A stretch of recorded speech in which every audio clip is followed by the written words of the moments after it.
The finalists for this year's NFL MVP are out, and they include Josh Allen, Lamar Jackson, Saquon Barkley, Joe Burrow, and Jared Goff.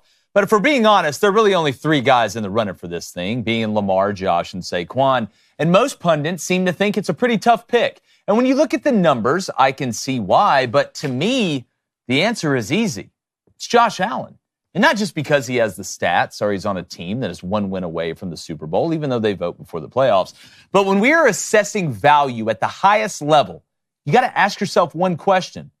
Which team would be hurt the most if they lost this player? Obviously, all three are incredibly important, but there is a difference here. If you take Lamar Jackson off the Ravens, it would hurt badly. But you still have Derrick Henry in a defense that ranks top 3 in points per game and yards per game given up. If you take Saquon off the Eagles, it would be detrimental. But you still have an elite offensive line, A.J. Brown, Devontae Smith, and probably the best defense in the league. But if you take Josh Allen off the Bills, it would be catastrophic. He literally carries this team on his back more than any other player in the league right now. The defense is good, but it isn't close to what the Eagles and the Ravens have. The Bills' offense has some nice pieces around Allen, but it's not the fine china that the Ravens and Eagles also have. So if we're picking the most valuable player in the league, and he checks the boxes for the stats and team success, to me the answer is simple. It's Josh Allen. David Cohn, a lot of talk. Who should win it? Talk about when they vote, and we think they should vote after the Super Bowl. I think it makes the most sense. But in your eyes, when you look at all the finalists, I'll throw all of them out there, even though we know it's really three. Who do you think should win and why? When I listen to you pitch for Josh Allen there, it reminds me of the age-old debate we always have when it comes to MVPs across all sports. Does it go to the guy who had the best season, or should it go to the guy whose team would be the most hurt? Because I do agree with you. If you take Josh Allen off of the Bills, their record is worse than if you take Saquon Barkley off the Eagles, for instance. That's why I wouldn't be upset at all if Josh Allen wins it. Certainly not if Lamar Jackson wins it. That guy won an MVP last year and somehow got better. That's just incredible. But I'm going to go with Saquon Barkley. And we talk about this all the time when it comes to the Heisman Trophy in college football. Is it just a quarterback award? I understand why the quarterbacks win these awards most often. They have the football in their hands. They dictate how their team is going to go throughout the season. I understand that. But if a running back like Saquon Barkley can't win the most valuable player award in a season that was this historic, in a record-breaking year, then it really does sort of, to me, become a quarterback award. 2,005 rushing yards. All right, that's 8th all-time for Saquon Barkley. And it's not like this was just a volume stat sort of thing with carries. He averaged 5.8 yards per carry while rushing for over 2,000 yards. The 5th guy this century to do something like that. The 255-yard performance he had against the Rams in November, that ranks 9th all-time for single-game rushing yards.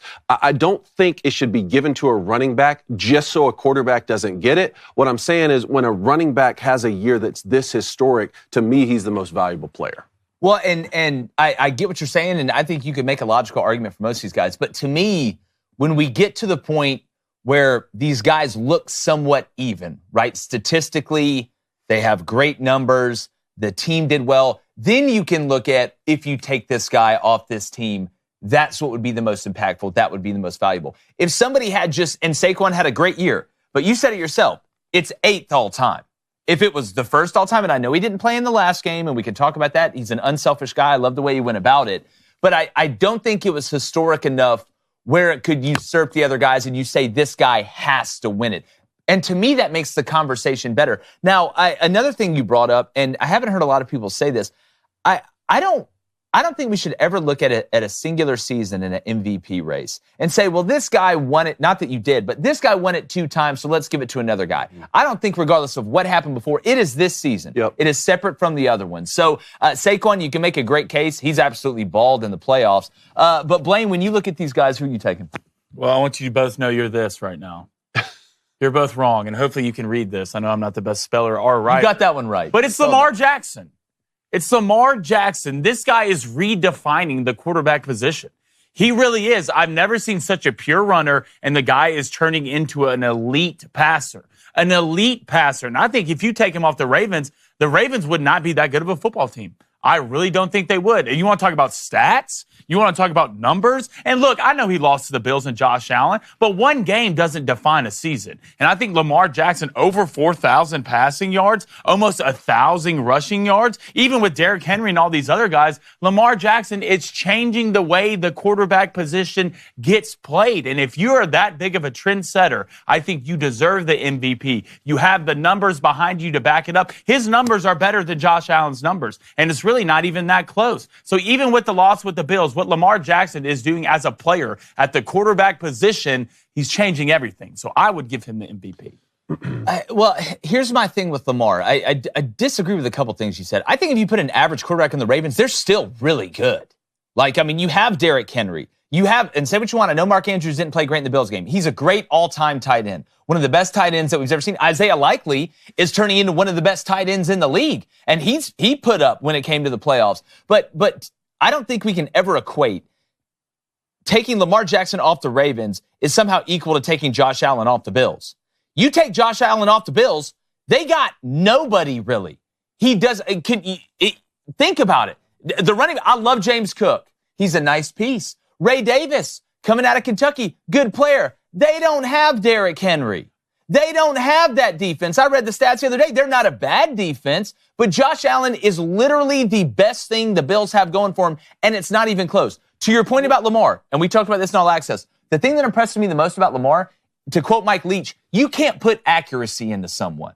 And it's one thing to fix your mechanics and try and tighten things up, but you have to have the natural God-given talent as a passer to be accurate. And obviously Lamar has that. We look at Jaden Daniels and we're like, man, he can run, he's electric, but he's a natural passer of the ball. So give Lamar credit. He is redefining what a quarterback can do. But when you look at who is more valuable to their team, and the stats, Lamar's are better, but it's not like they're oceans better than what Josh Allen did, and Josh Allen's doing it with less help around him. If Josh Allen doesn't play good, the Bills lose. If Lamar Jackson doesn't play good, the Ravens have six different ways to win. It just feels like we're blaming Lamar for an organization taking better players. No, that's what I've had this like. same conversation so many times when it's come to Michael Jordan over the years. If you take Michael Jordan off those 90 years, I'm not talking about the 80s years before Scottie Pippen and those guys, but the 90s years Bulls. If you take him off there, like he did for 2 years when he went to play baseball, the Bulls were still really good. Not win the world championship good, but still really good. Whereas if you take, Barkley or someone off his team, right, they would have been worse.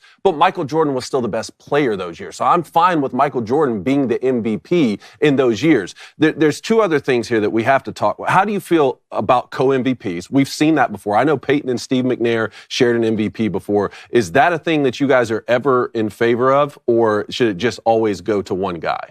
And I'm not a participation trophy guy, if you guys watch this show, but sometimes it just works out that way. Would I be pissed off and think it was some, huge crisis if they did co-MVPs? No, because sometimes it is warranted. Now, you shouldn't do it every year. You shouldn't do it most years. It should be an anomaly. But I think in this situation, if they came out and said, look, you look at the numbers, you look at what's going on, we're going to give co-MVPs to Lamar Jackson and Josh Allen, I would actually be fine with it. But it needs to be rare.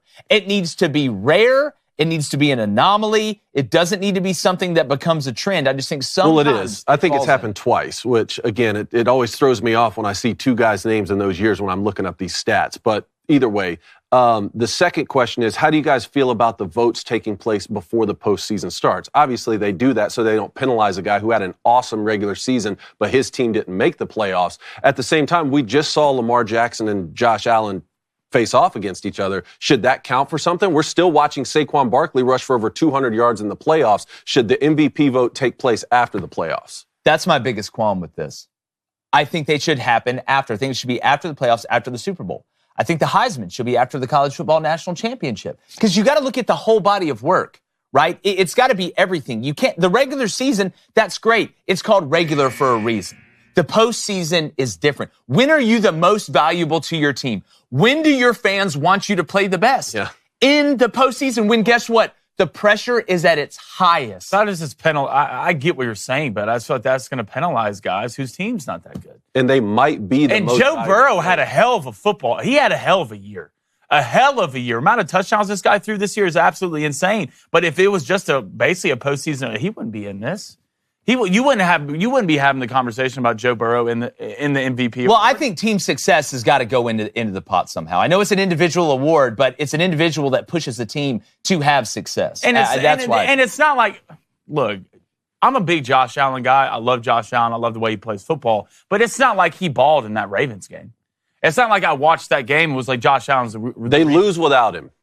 For sure, but he threw for, 140 yards? It's snowing on the field. He ran for 2 I know, touchdowns. But it wasn't like, oh, wow, that was an MVP performance in that game. Well, I think there's an art in not losing the game either. I thought he managed the game really well. He didn't turn the ball over. Why did the Bills beat the Ravens? He's a game manager, dude.